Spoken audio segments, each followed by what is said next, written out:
आप यहाँ पे पुलिस आयुक्तालय में आए थे, एक बार जिसे आपने मांग रखी है, जो विधायक ममता मालवीय जी ने कर्तव्य किया था, उन्होंने जो बात कही थी उसके ऊपर क्या प्रतिक्रिया उनकी तरफ से आपको सामने मिली है? नाही, मुळात 18 आणि 20 ऑक्टोबर वेगवेगळ्या प्रतिष्ठित चॅनलला आणि सर्व माध्यमांमध्ये बेलापूर विधानसभेच्या आमदार मंदाताई म्हात्रे यांनी थेट विधान केलं होतं की नवी मुंबईमध्ये निवडणूक आयोगाचे अनेक अधिकारी हे पैसे घेऊन नाव नोंदणी करतात. मला वाटतं मंदाताई म्हात्रे एका संविधानिक पदावरती आहेत आणि त्यांनी असा आरोप करणं किंवा विधान करणं हे अतिशय गंभीर आहे.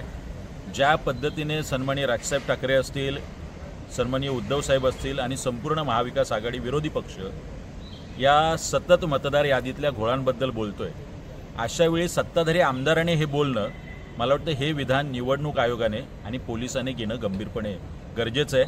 आज आम्ही पोलीस आयुक्तांना एक निवेदनाने पत्र दिलंय की या विधानाची तात्काळ दखल घेऊन आपण ते संबंधित अधिकारी कोण आहेत त्यांच्यावरती एक FIR करावा, फौजदारी गुन्हा दाखल करावा, त्यांची चौकशी करून त्यांना तात्काळ अटक करावी, अशी मागणी आज आम्ही नवी मुंबईचे पोलीस आयुक्त बारांबे साहेब यांच्याकडे मनसेच्या शिष्टमंडळाने केलेली आहे. आम्ही कोकण विभागीय जे काही निवडणूक निर्णय अधिकारी आहेत त्यांनाही पत्र देणार आहोत. राज्याचे निवडणूक आयुक्त आणि केंद्रीय निवडणूक आयुक्त यांना सुद्धा पत्र आम्ही पाठवलेलं आहे. या प्रकरणाची सखोल चौकशी झाली पाहिजेत आणि कुठले अधिकारी आहेत आणि त्यांनी कुठल्या नावांची नोंदणी केलेली आहे. मला आठवतंय सप्टेंबर-ऑक्टोबर 2024ला ज्यावेळी नवी मुंबईत कुठलाही राजकीय पक्ष आणि कुठलाही उमेदवार बोलत नव्हता, त्यावेळी मनसे म्हणून मी बोललो होतो की 15,000 दुबार नावं बेलापूर विधानसभेत आणि 18,000 बोगस नावं आहेत. आजही अद्यापही त्यातली कुठलीही नावं डिलीट झालेली नाहीत. जर अशा पद्धतीने ही नावं घुसवली जात असतील, कर्नाटकचा संदर्भ आपण पाहिला आहे की 80 रुपये एक नावं डिलीट करायला, त्याच पद्धतीचा घोळ जर नवी मुंबईतल्या निवडणूक प्रक्रियेत असेल तर याची सखोल चौकशी झाली पाहिजे.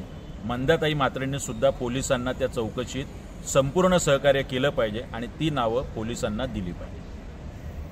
अशी नावं जर का दुबार असतील तर येत्या निवडणुकीमध्ये किती याचा फटका बसू शकतो? नाही, 100% जो सर्वसामान्य कार्यकर्ता काम करतोय, जो आमच्यासारख्या पक्षात काम करतोय, निष्ठावंत आहेत, ज्याच्याकडे साधनांची कमतरता आहे, पण तो लोकांमध्ये पोहोचलेला आहे, अशावेळी जर बोगस नावं इथले दबंग नगरसेवक प्रत्येक मतदार यादी 100-200 नावं घुसवत असतील तर त्याचा थेट फायदा त्यांना आणि सर्वसामान्य कार्यकर्त्याचं मरण होणार आहे. आत्ताच आपण बघितलं आहे की नवी मुंबई महानगरपालिकेचे आयुक्त जाता जाता प्रत्येक नगरसेवकाला, जो माजी आहे, ज्या माजी नगरसेवकाला कुठल्याही विकास कामाच्या पैशांची तरतूद महापालिका अधिनियमात नाही आहे, 3-3 करोड रुपये मंजूर करतात. हे कुठल्या नियमात आहे? मुळातच महापालिका अस्तित्वात नाही, सभागृह अस्तित्वात नाही. ते जरी अस्तित्वात असलं किंवा ते जरी अस्तित्वात नसलं तरी प्रशासनाची ही जबाबदारी आयुक्तांची की क्षेत्रसभा घेतली पाहिजे.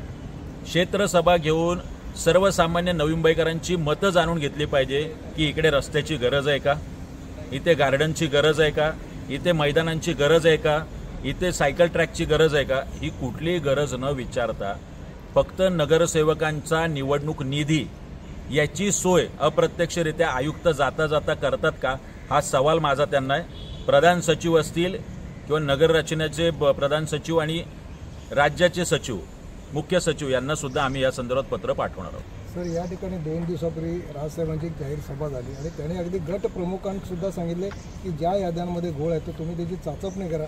तर तुमची आता नवी मुंबईमध्ये कशा पद्धतीने गटप्रमुखांच्या बरोबर काही चर्चा आणि सुरुवात केलेली आहे? आम्ही गटाध्यक्षाच्या नेमणुका झालेल्या आहेत. गेली वर्षभर आमचे BLA असतील किंवा गटाध्यक्ष, मी त्याचाच आधार घेऊन सांगतोय की आम्ही 15,000 बोगस आणि 18,000 दुबार नावं शोधलेली आहेत. आता आम्ही निवडणूक आयोगाने ज्या मतदार याद्यांवरती चिन्हांकित केलेल्या आहेत ती सुद्धा यादी मागवलेली आहे. अशा किती बोगस आणि दुबार मतदारांनी विधानसभा निवडणुकीत मतदान केलं त्याचा सुद्धा साक्ष काही दिवसात लावून तो सुद्धा आम्ही निवडणूक निर्णय अधिकाऱ्यांना देणार आहोत. मागचा प्रश्न पुन्हा येतो की आता जे काही निधी दिलेला आहे माजी नगरसेवकांना, अनेकदा पालिकेच्या कामावरती नागरिक नाराज असतात, तरीसुद्धा इतका निधी देण्यात आलेला आहे.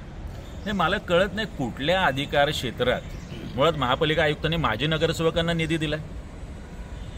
प्रशासन जर आहे तर त्याच्याही छोट्या मोठ्या वास्तूच्या उद्घाटनाला, कुठल्या रस्त्याच्या ह्याच्यासाठी तुम्ही माजी नगरसेवकांना का बोलवता? हे अनेक माजी नगरसेवक तो सिम्बॉल लावून अजूनही गाड्यांवरती फिरतायत. मुळात असा कुठलाही महापालिका अधिनियमामध्ये आयुक्तांना, माजी नगरसेवकांना निधी देण्याची तरतूद नाही, नंबर 1. नंबर 2, क्षेत्रसभा घेतल्याशिवाय हा निधी वितरित करता येत नाही. असं जर काम जर महापालिकेने काढलं तर त्याला महाराष्ट्र नवनिर्माण सेना रस्त्यावर उतरून विरोध करेल. कामाचा दर्जा जर का व्यवस्थित राखला नाही निधी देऊन तर पुढचं नाही, माझं तर म्हणणं आहे पहिल्यांदा वितरितच करायची गरज नाही आहे. दर्जा इथं खूप लांब राहिली. नवी मुंबई महापालिका क्षेत्रामध्ये कुठल्या कामाचा दर्जा ठेवला आहे? म्हणजे आम्ही बघितलं कोपरखरणेत मोर्चा काढला, तिथलं पूर्ण तळं बंद केलं, तळं बुजवलंय, तलाव बुजवलाय आणि त्याच्यावर महापालिकेची वास्तू. आज नवी मुंबई महापालिका कार्यक्षेत्रामध्ये जेवढी रस्ते आहेत त्या रस्त्यांची चाळण झालेली आहे. वाशी डेपोपासून अनेक वास्तू करोडो रुपये खर्च केलेले आहेत. कुठलंही उद्घाटन करायला महापालिका आयुक्तांना वेळ नाही, मुख्यमंत्र्यांना वेळ नाही, की उपमुख्यमंत्र्यांना आणि पालकमंत्र्यांना वेळ नाही. जर अशा पद्धतीने निधी बेलापूरमध्ये करोडो रुपये खर्च करून पार्किंगसाठी प्लॉट बांधलेला आहे. कुणाच्या पार्किंग होतात? अख्ख्या रस्त्यावरती सगळ्या हॉटेल आणि बारवाले जे आहेत त्यांच्या रस्त्यावरती पार्किंग असतात. दर्जा हा परत प्रश्न वेगळा आहे. माजी नगरसेवकांना आपण निवडणूक निधी देताय का कोणाच्या तरी सांगण्यावरून? पालकमंत्र्यांनी आपल्याला हे सांगितलंय का? मुख्यमंत्र्यांनी आपल्याला हे सांगितलं का? आणि कुणाला विचारून हा निधी देताय आपण? लोकांच्या गरजा आहेत का तिथे? का याच्यातून निवडणूक निधी उभा करायचा त्यांनी? असा काही भ्रम किंवा असा काही आदेश आयुक्तांना आला असेल तर तो त्यांनी सांगावा.